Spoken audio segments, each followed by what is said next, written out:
Alors ce matin, je vous invite à prendre vos Bibles et trouver première épître de Paul aux Thessaloniciens, chapitre 5.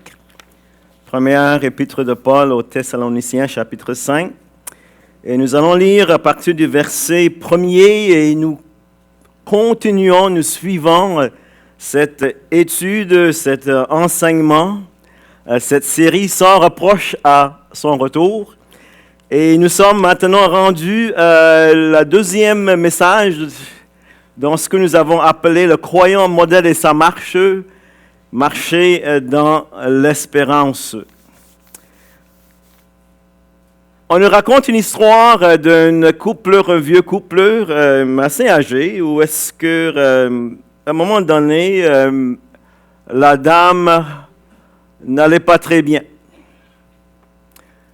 Et son mari commençait à s'inquiéter. Elle avait très peu d'appétit, elle dormait pas bien. Comme on dit en bon québécois, ça filait pas. Et face à cette situation, cet homme, il était un peu confus parce que il était quelqu'un qui ne jamais voulait entendre les mauvaises nouvelles. Et dans sa tête, il réfléchissait, mais si je l'amène voir le médecin,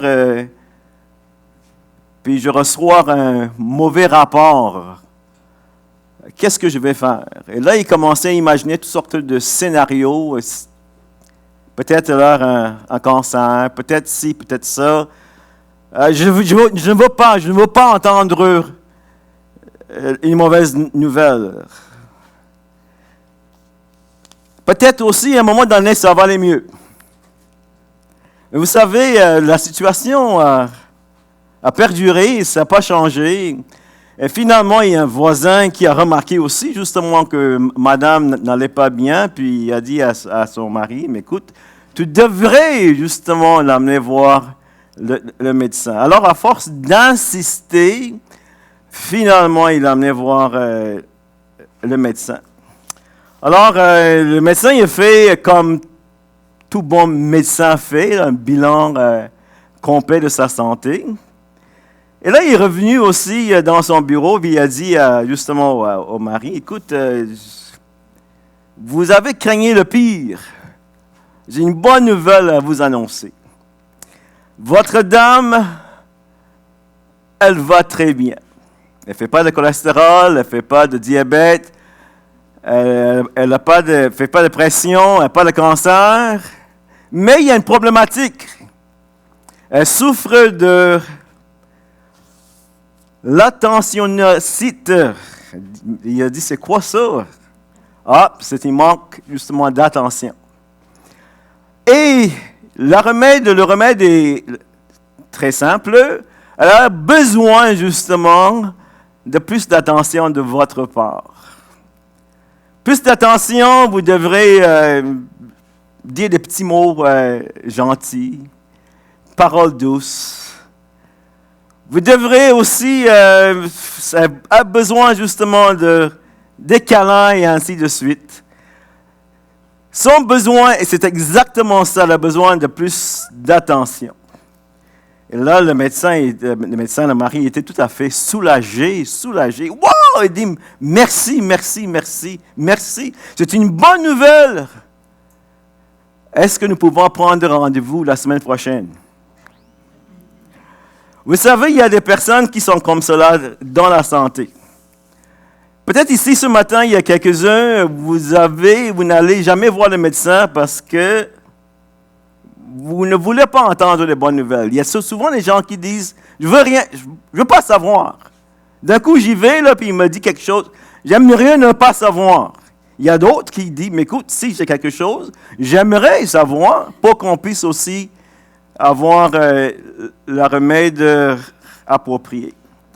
Et vous savez aussi, c'est la même chose dans la vie spirituelle. Il y a des gens qui ne veulent pas entendre de mauvaises nouvelles, qui sont dans la parole de Dieu. Et ils veulent simplement, comme ce mari, entendre de bonnes nouvelles. Et le texte qui est devant nous ce matin est un texte extrêmement important parce que dans ce texte-là, nous avons des choses, même si ce sont des mauvaises nouvelles, c'est des choses que les gens devraient savoir. Et en même temps aussi, l'autre côté, il y a une bonne nouvelle parce que Dieu, dans sa grâce, nous montre quoi faire si nous nous trouvons dans une telle situation. Alors, lisons notre texte pour ce matin. 1 Thessaloniciens chapitre 5 au verset 1er. Pour ce qui est des temps et des moments, vous n'avez pas besoin, frères, qu'on vous en écrive. Car vous savez vous-même que le jour du Seigneur viendra comme un voleur dans la nuit. Quand les hommes diront paix et sûreté, alors une ruine soudaine les surprendra. Comme les douleurs de l'enfantement surprennent la femme enceinte et ils n'échapperont point. Mais vous, frères, vous n'êtes pas dans les ténèbres, pour que ce jour vous surprenne comme un voleur. Vous êtes tous des enfants de la lumière et des enfants du jour. Nous ne sommes point de la nuit ni des ténèbres. Alors ne dormons donc point comme les autres, mais veillons et soyons sobres. Car ceux qui dorment, dorment la nuit. Et ceux qui s'enivrent, s'enivrent la nuit. Mais nous, qui sommes du jour, soyons sobres, ayant revêtu la cuirasse de la foi et de l'amour, et ayons pour casque l'espérance du salut. Car Dieu ne nous a pas destinés à la colère, mais à la possession du salut par notre Seigneur Jésus-Christ, qui est mort pour nous, afin que soit que nous veillions, soit que nous dormions, nous vivions ensemble avec lui. C'est pourquoi exhortez-vous réciproquement et édifiez-vous les uns les autres comme en réalité vous le faites. Alors, notre texte pour ce matin. Et j'aimerais alors regarder ensemble et considérer 4 gestes à poser face au jour du Seigneur. Et je veux mettre le texte dans son contexte avant justement d'aller plus loin. Paul est en train d'écrire aux Thessaloniciens et comme vous le savez, ceux qui ont suivi les messages, le retour du Seigneur est mentionné dans chaque chapitre. Et c'est un événement justement glorieux, un événement extraordinaire. Dans le chapitre 4 que nous avons considéré la semaine dernière, il parle de l'enlèvement. Il y avait des gens qui étaient attristés parce que leurs proches, leurs bien-aimés, étaient partis, étaient décédés. Et ils se demandaient maintenant, qu'est-ce qu'il en était? Alors Paul leur avait écrit justement pour les rassurer qu'un jour Jésus allait revenir. Les morts en Christ ressusciteront et les vivants, restés pour l'avènement du Seigneur, allaient être réunis ensemble. Et ça, c'était une nouvelle extraordinaire pour ces personnes. Alors, nous venons maintenant dans le chapitre 5. Et là, Paul il parle d'un autre événement qu'il appelle le jour du Seigneur. Et peut-être dans la tête de ces gens maintenant, ils savaient déjà quelque chose à propos du jour du Seigneur, mais Paul, il va leur dire plus de détails. Alors, ce matin, la première chose que nous ne devrions pas faire, c'est de ne pas donner de date en ce qui concerne le jour du Seigneur. Je reviens à notre texte ici, tout d'abord, pour ce qui est des temps et des moments. Vous n'avez pas besoin, frères, qu'on vous en écrive, car vous savez bien vous-même que le jour du Seigneur viendra comme un voleur dans la nuit. Alors, cet événement maintenant, dont il parle, il leur dit une chose, ne fixons pas de date pour cet événement. Pour bien comprendre, c'est quoi exactement le jour du Seigneur dont Paul parle ici? Alors, c'est mentionné 19 fois dans l'Ancien Testament et 4 fois dans le Nouveau Testament. Et c'est quoi exactement? Mais le texte dans Ésaïe 13 nous dit que c'est un jour de colère et d'ardente fureur. Je n'ai pas le temps ce matin de faire une étude exhaustive sur cela, mais Je vous donne juste des grandes lignes. Sophonie chapitre 1 nous dit que c'est un jour de fureur, un jour de détresse et d'angoisse, un jour de ravage et de destruction, un jour de ténèbres et d'obscurité. Dans le Nouveau Testament, l'apôtre Pierre en parle justement de ce jour. Il va dire que les cieux passeront avec fracas. Les aliments embrasés se dissoudront et la terre sera consumée. Bref, c'est un événement apocalyptique. Pourquoi est-ce qu'il y a un jour du Seigneur? Mais 2 Thessaloniciens chapitre 1 nous dit que Dieu va venir, le Seigneur Jésus-Christ va venir, va descendre des cieux pour punir ceux qui ne connaissent pas Dieu et qui n'obéissent pas à l'évangile de notre Seigneur Jésus-Christ. Et ça pourrait être, pour les gens qui lisent cela, ça peut paraître très drastique, très sévère. On entend souvent Dieu est bon, Dieu est amour. Même dans notre langage, on dit le bon Dieu, c'est de notre génération souvent. Mais là, nous voyons ici qu'il y a un Dieu qui va punir. Et la raison pour cela, parce que Dieu n'est pas seulement bon, mais Dieu est saint. Dieu est 3 fois saint. Et Dieu, en ce qui concerne le péché, c'est une chose que nous ne pouvons même pas imaginer. Tellement il est saint qu'à ses yeux, tellement le péché est laid. Et à un moment donné, use de patience depuis que le monde a été créé, qu'Adam et Ève ont péché. Et finalement, un jour, Dieu va dire, c'est assez. Et en ce moment-là, les gens qui ne connaissent pas Dieu, les gens qui n'obéissent pas à l'Évangile, ça veut dire qu'ils n'ont pas Jésus-Christ comme leur sauveur personnel. Ils vont justement rencontrer ce Dieu, pas comme un sauveur, mais comme un juge. Et ça, c'est la raison pour laquelle il y a un jour du Seigneur. Paul va dire dans ce texte comment ça va venir. Comme un voleur. Vous savez que le voleur, quand il arrive, il ne fait pas d'annonce. Il ne met pas dans les petites annonces dans un journal, je m'en viens ce soir là, chez vous, justement pour vous dévaliser. Il ne dit jamais cela. Comme un voleur, il vient inattendu. On ne s'y attend pas. Dans la nuit, les gens dorment, ils sont inconscients de ce qui se passe autour d'eux. Sauf, par exemple, les mamans. Hein, ils ont cette capacité là, de dormir, comme on dit, un œil ouvert. Souvent, quand ils ont les petits-enfants, les petits bébés, là, le mari il peut être là, puis ouf, il est dans un autre monde. Mais le bébé fait un petit cri, tout de suite, la mère est... Mais, en général, les gens, quand ils dorment, ils ne sont pas conscients de ce qui se passe autour d'eux.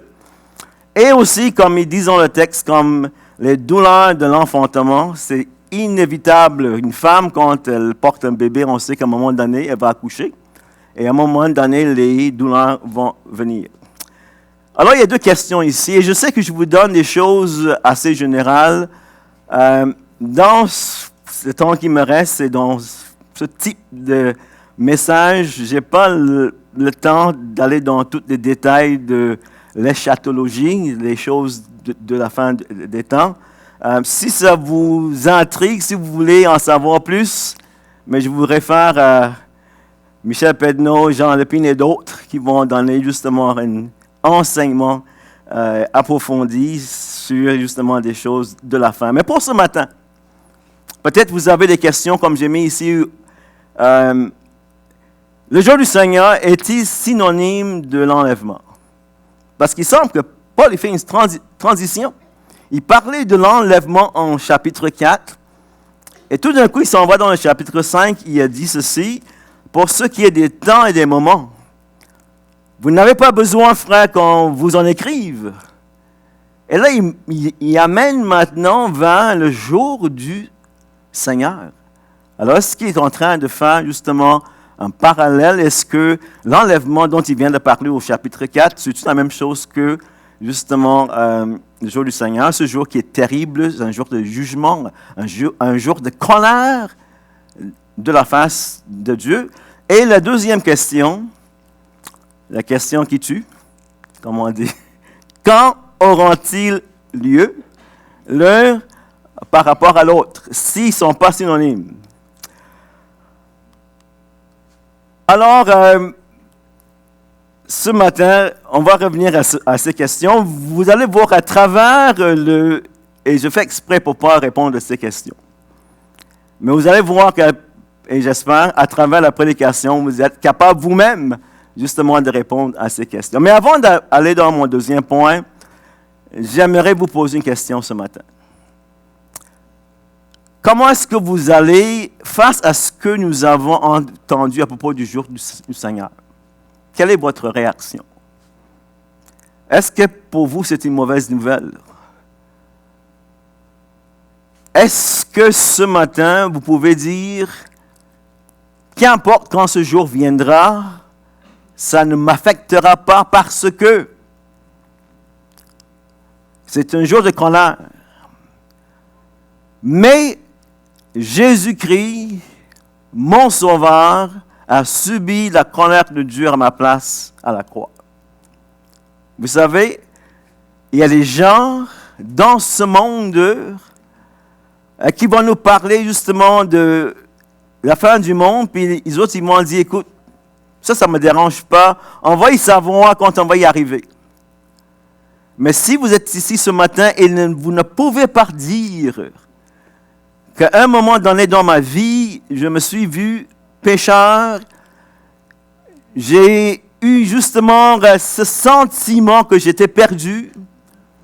Je savais que j'avais affaire avec un Dieu qui est 3 fois saint, un Dieu qui n'aime pas le péché, et comme la Bible nous dit, le salaire du péché, c'est la mort. Alors si je dois faire face au jour du Seigneur, je suis perdu. Et souvent, les gens nous accusent, les évangélistes, justement, de faire peur au monde. Vous prêchez la peur de l'enfer, la peur de ci. Mais vous savez, la peur, c'est une bonne chose. C'est à cause de la peur que vous n'allez pas mettre votre main sur un rond de calorifère, une cuisinière qui est chaud, parce que vous avez peur d'être brûlé. C'est la peur qui va vous retenir quand vous êtes au bord d'un précipice, parce que vous avez peur de tomber en bas. C'est la peur qui va justement vous empêcher d'aller jouer dans le trafic, parce que vous avez peur d'être frappé. Et c'est la même chose. Une sainte peur d'un Dieu 3 fois saint va justement vous donner ce sentiment qu'il faut faire quelque chose. Et comme quelqu'un a dit ce matin, pendant le repas du Seigneur, il y avait cette crainte justement de rencontrer un Dieu qui est juste, sachant qu'il était pécheur. Et je peux vous dire aussi, dans mon propre expérience, ce n'est pas à cause de l'amour de Dieu que je suis venu au Seigneur. Mais j'ai grandi dans une famille chrétienne, je connaissais la parole de Dieu, je pouvais vous citer des versets. Même j'ai évangélisé mon épouse avec la parole de Dieu avant même moi-même que j'étais sauvé. Et quand j'ai vu sa réaction et je voyais la joie qu'elle avait dans son cœur et je voyais comment est-ce que sa vie avait changé, moi je cherchais moi-même cette même expérience et face au Seigneur, je ne pouvais pas dire que Jésus-Christ était mon sauveur personnel. Je savais qu'il était mort pour le monde. Le monde, il sait cela. Tout le monde sait cela. Jésus est mort sur la croix. Mais je ne pouvais pas dire que Jésus était mort personnellement pour moi. Et je peux vous dire que sachant ce qui allait venir, sachant que le Seigneur allait revenir, sachant que ceux qui n'ont pas mis leur foi en Jésus-Christ passeront l'éternité dans le lac du feu, j'étais saisi de la peur. Mais c'est une bonne peur. Pourquoi? Parce que ça m'a poussé d'aller vers la croix. Et de crier au Seigneur, sois apaisé envers moi qui suis pécheur. Et c'était urgent, justement, parce que je savais que Christ pouvait revenir n'importe quel instant. Et grâce à cela, le Seigneur, dans sa grâce, il a répondu à cette prière. Et il répondra aussi toujours à cette prière. Et si vous êtes ici ce matin, vous ne connaissez pas Christ, c'est votre prière. Sinon, vous allez être face à Dieu le jour du Seigneur, un jour de colère. Deuxième chose en ce qui concerne le jour du Seigneur, ça c'est la mauvaise nouvelle, comme je vous ai dit. Mais pour nous qui nous sommes sauvés, il y a une bonne nouvelle. On ne sait pas quand ce jour viendra, on sait qu'il va venir, mais Paul va dire aussi aux chrétiens, mais vous frères, il vient donner un avertissement à ceux qui ne connaissaient pas Dieu, mais là il dit maintenant, vous frères, vous les croyants, les frères en Jésus-Christ, vous êtes sauvés, vous connaissez Christ comme votre sauveur personnel. Regardez la différence. Vous n'êtes pas dans les ténèbres pour que ce jour vous surprenne comme un voleur. Vous êtes tous des enfants de la lumière et des enfants du jour. Quelle bonne nouvelle. Vous savez, notre position, nous ne devrions jamais douter face au jour du Seigneur. On ne peut pas mettre une date, mais nous ne devrions pas non plus être envahis par le doute. Colossiens 1, 12, 13 nous dit ceci, rendons grâce au Père qui vous a rendu capable d'avoir part à l'héritage des saints dans la lumière. Il nous a délivrés, croix de la puissance des ténèbres, et nous a transportés dans le royaume de son Fils bien-aimé. Et si vous êtes ici ce matin, vous connaissez Christ comme votre sauveur personnel, vous n'êtes pas dans le royaume des ténèbres, vous êtes dans le royaume de Dieu, le royaume de lumière, parce que par la puissance de Christ à la croix, quand vous avez dit, Seigneur, oui, j'y crois, tu es mort à ma place, par amour. Je suis pécheur, oui, mais tu m'aimes et tu es mort à ma place, je crois. Dieu il a fait un miracle. Arraché justement du royaume de Satan, des ténèbres, il vous a transporté dans son royaume de lumière, de l'amour de son Fils. Alors, le croyant n'a aucune part au jour du Seigneur. Ne doutons pas. Mais vous savez, il y a une problématique. Et Paul y adresse maintenant cela dans ce qu'il va dire. OK? J'ai mon salut. Je suis sauvé. Je n'aurai pas à faire face au jour du Seigneur, ce jour terrible de colère, mais il y a une problématique. Et vous le savez tous. Hein? Le jour qu'on vient au Seigneur, on n'a pas poussé les ailes, on n'est pas devenu justement des gens super spirituels qui ne pêchent plus jamais. Même si nous sommes enfants de la lumière, malheureusement, à cause de la faiblesse de la chair, Romains chapitre 7 en parle, nous pouvons nous comporter comme si nous appartenions toujours au royaume des ténèbres. Et c'est ce que Paul maintenant, dans ce texte maintenant, va faire. Il va montrer à ces gens, vous avez une position, enfant de lumière, qui est diamétralement opposée à l'autre position, enfant de ténèbres. Et là, maintenant, il va parler de notre marche maintenant. Il va démontrer comment est-ce que ceux qui sont dans les ténèbres marchent. Qu'est-ce qu'ils disent? Ils dorment. Mais vous êtes des enfants quoi? De la lumière. Vous êtes des enfants du jour. Alors, vous ne devriez pas, justement, marcher, vivre comme ces personnes. Parce que vous êtes des enfants de la lumière. Alors voilà ce qui amène le troisième point. Alors ne datons pas l'avenir, ne doutons pas, mais ne dormons pas, parce que ça c'est la problématique. On dit souvent, un bon Québécois, là, il dort sa switch. Hein? Mais ça c'est possible aussi dans la vie chrétienne. Et c'est pourquoi Paul il va prendre le temps maintenant de dire, ne dormons point, mais comme les autres. Comme qui les autres? Ce sont des non-croyants, des gens qui vivent dans les ténèbres, des gens qui ne connaissent pas le Seigneur Jésus-Christ comme le sauveur personnel. Paul, il va les appeler les enfants de la nuit. Ils sont étrangers justement à cette vérité qui nous a éclairés. Ils n'ont pas la vie éternelle, cette vie spirituelle qui leur permet justement de faire les œuvres de justice que Dieu a préparées. Alors, Paul ne veut pas que ceux qui ont été transportés dans le royaume de lumière agissent comme ceux qui sont toujours dans les ténèbres.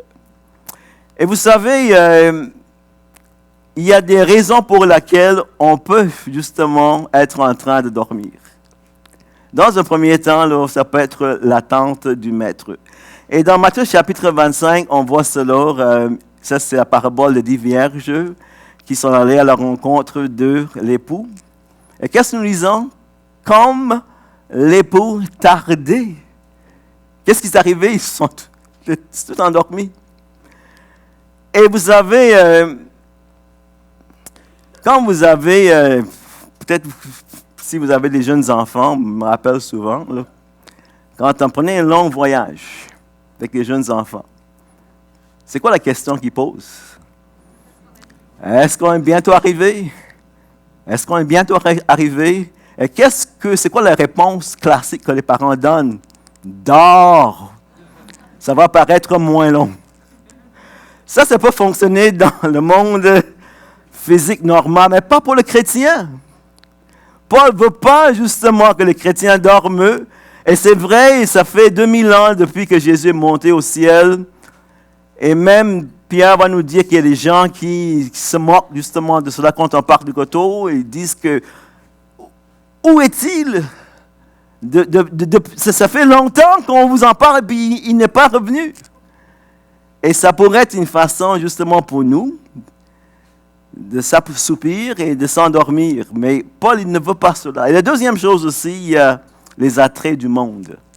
Dans 2 Timothée chapitre 4, il va parler de Démas, un compagnon de Paul qui avait travaillé avec Paul, qui l'avait accompagné. Et ici, c'est assez triste. Il a dit que Démas, il m'a abandonné. Pourquoi? Par amour du siècle présent. Il y avait des attraits dans le monde, des choses qui l'ont attiré. Et Démas avait abandonné justement ce chemin.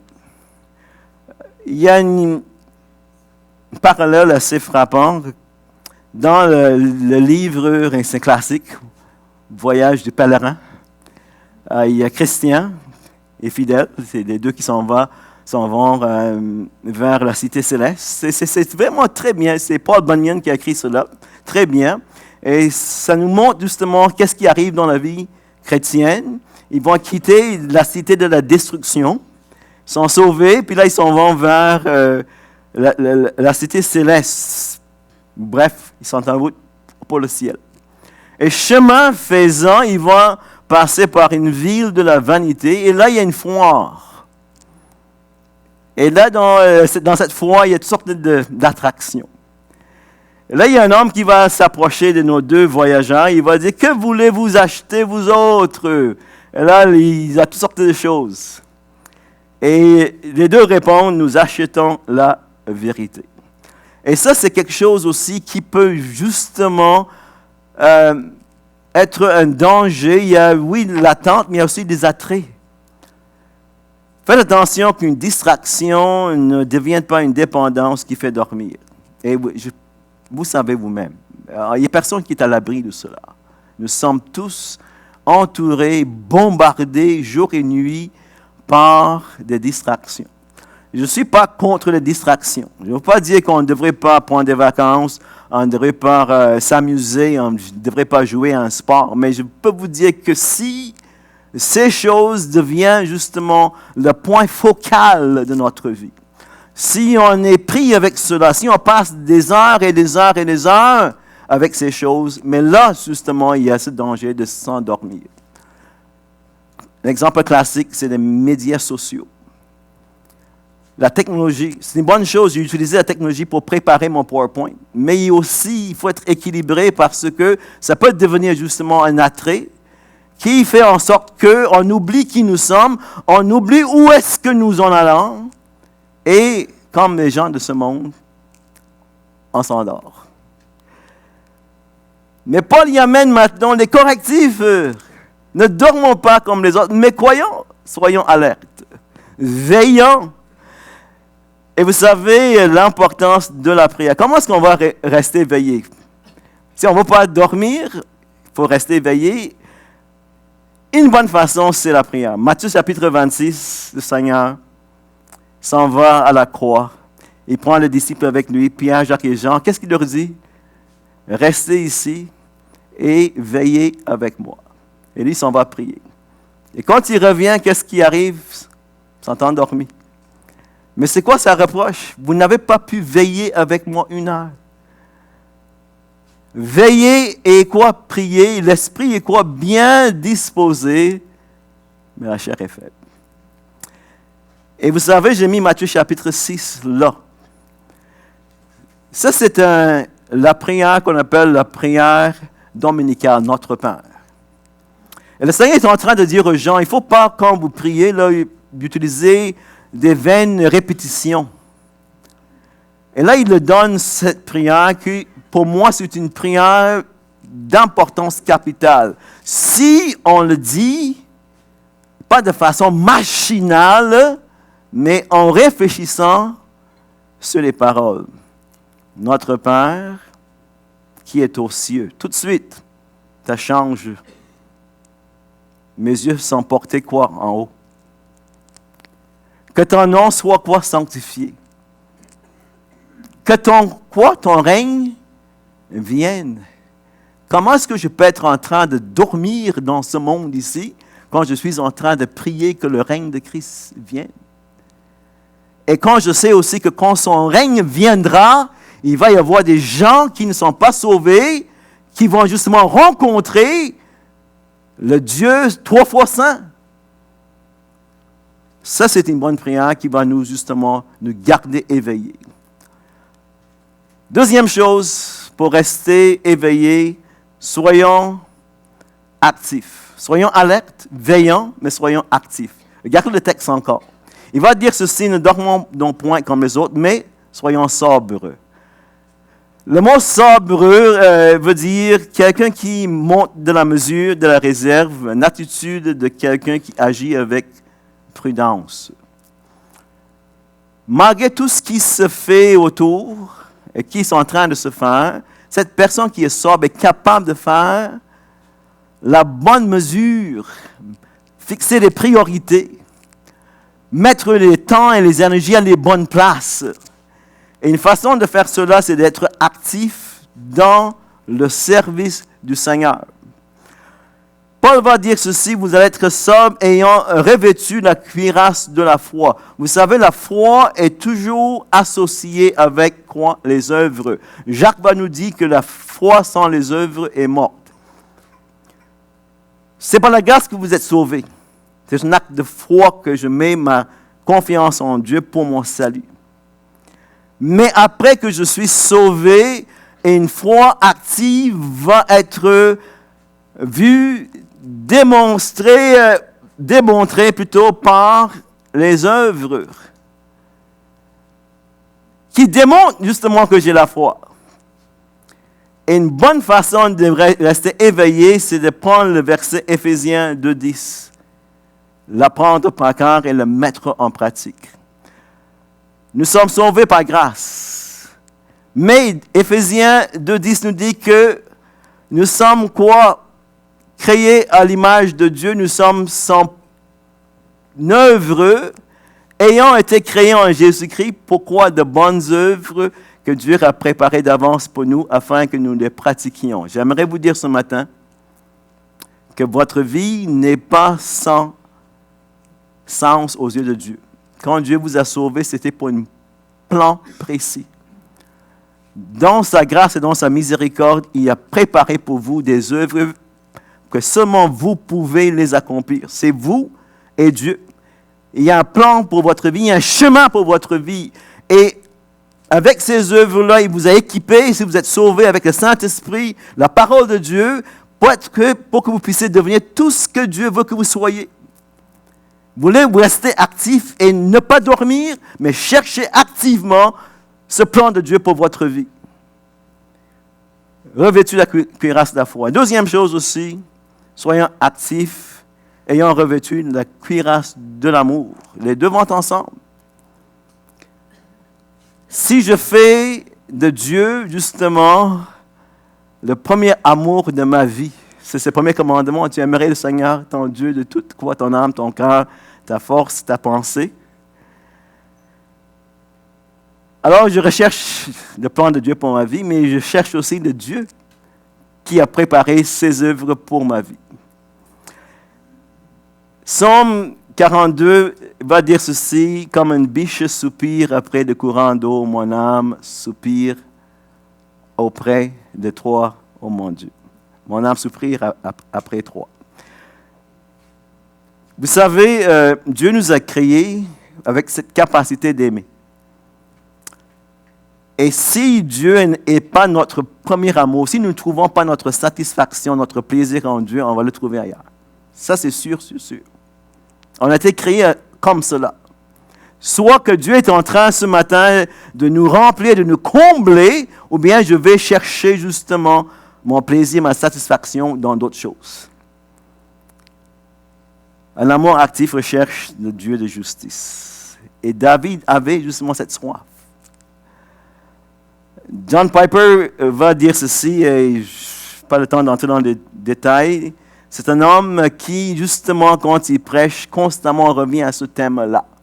Faites de Dieu, justement, votre amour principal de votre vie. Tout le reste va rentrer dans l'ordre.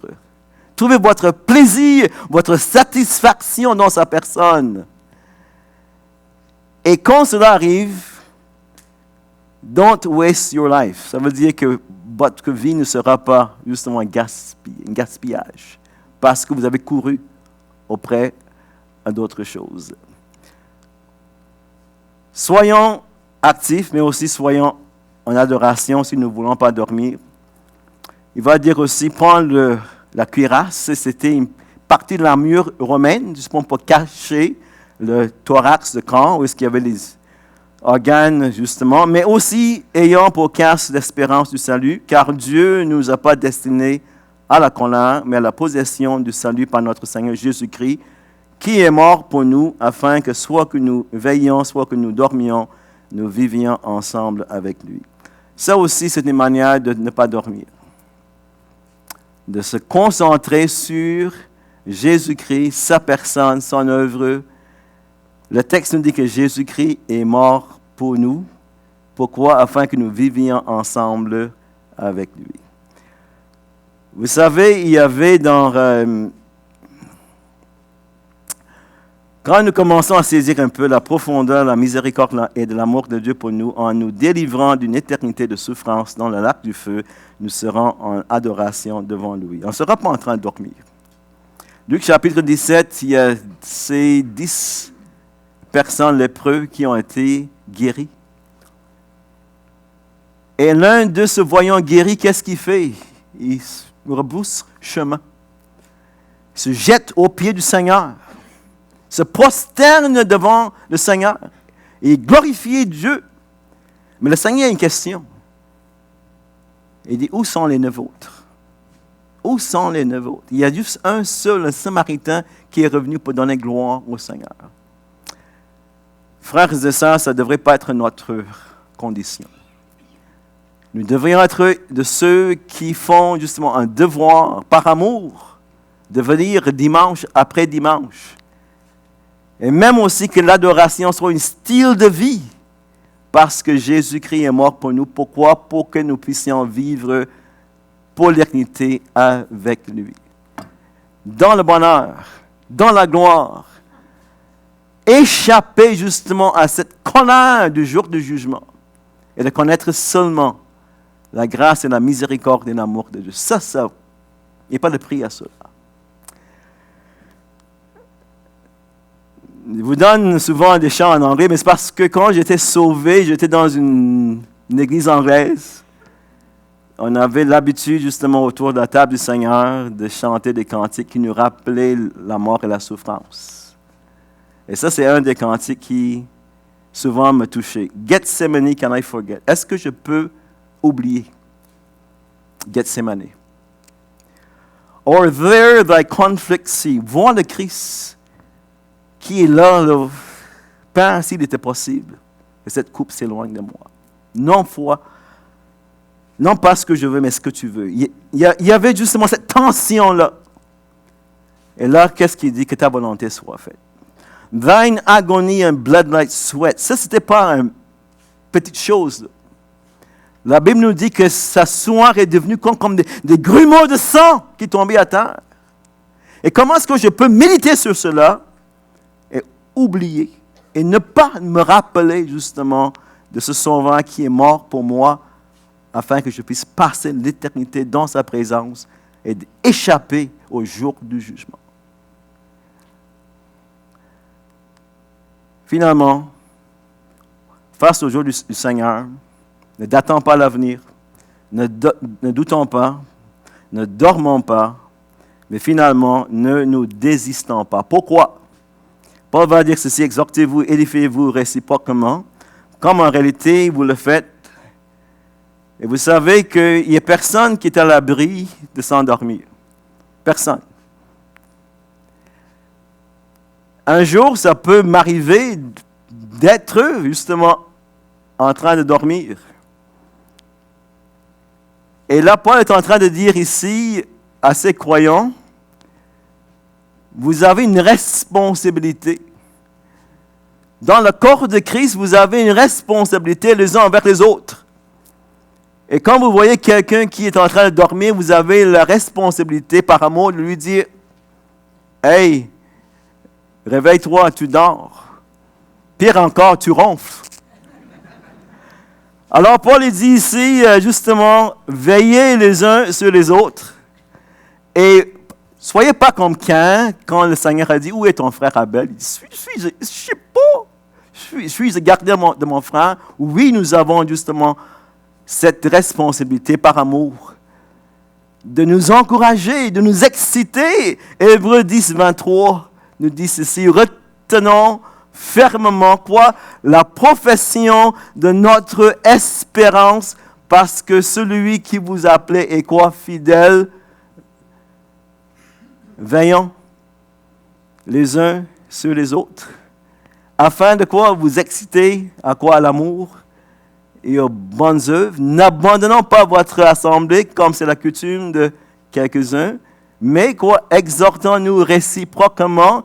Et cela, quoi? D'autant plus que vous voyez quoi? Venir le jour. Paul, il dit justement, le jour s'en vient, vous allez être avec le Seigneur. Mais parmi vous autres ici, faites une œuvre, pas pour justement être quelqu'un qui, tiens, tu dors. Non, c'est pas ça. Mais c'est par amour justement de dire, écoute, mon frère, ma soeur, ensemble, on va justement rester éveillés. Comment est-ce qu'on peut faire cela de façon pratique? Il y a des groupes qu'on a mis en place, des groupes connexion. C'est une bonne manière de rester ensemble et de prier les uns pour les autres, s'encourager mutuellement. Il y a des réunions de l'Assemblée comme ici le dimanche matin. Il peut y avoir justement toutes sortes de façons. Trouver, peut-être des fois, il y a des gens qui trouvent un partenaire de prière. Ils s'engagent avec quelqu'un justement d'avoir un temps de prière ensemble où est-ce qu'ils vont s'encourager, prier les uns pour les autres, etc., etc. Ne dormons pas parce que le Seigneur revient. Et j'espère que vous avez maintenant été capable de répondre à la deuxième question que je vous ai posée. Premièrement, est-ce que le jour du Seigneur est synonyme de l'enlèvement? Vous avez votre réponse. Et aussi, le jour du Seigneur par rapport à l'enlèvement, est-ce que vous et moi, nous serons là pour faire face au jugement du Seigneur qui nous a sauvés? Et quand le texte nous dit, je termine avec cela ici, le verset 9, « Car Dieu ne nous a pas destinés à la colère, mais à la possession du salut par notre Seigneur Jésus-Christ. » La semaine prochaine, Dieu voulant, l'Église modèle et ses manières, la manière de vivre en famille. On va prier. Seigneur, on est reconnaissant pour ton grand amour envers nous. On te demande maintenant de prendre cette parole et l'appliquer à nos cœurs. Et merci pour le Seigneur Jésus-Christ, celui qui nous a aimés et qui s'est livré lui-même pour nous. Et ma prière, Seigneur, s'il y a quelques-uns qui, ici ce matin, qui ne te connaissent pas, dans ta grâce, dans ta miséricorde, Seigneur, Aie pitié d'eux. Ouvre leur intelligence. Montre-leur que tu es un Dieu d'amour, mais aussi un Dieu qui est juste. Et qu'un jour, s'ils ne te connaissent pas, ils passeront l'éternité loin de ta face. Ô Seigneur, sauve des âmes pour ta gloire et fais du bien à ton peuple. Demandons ces choses au nom de Jésus.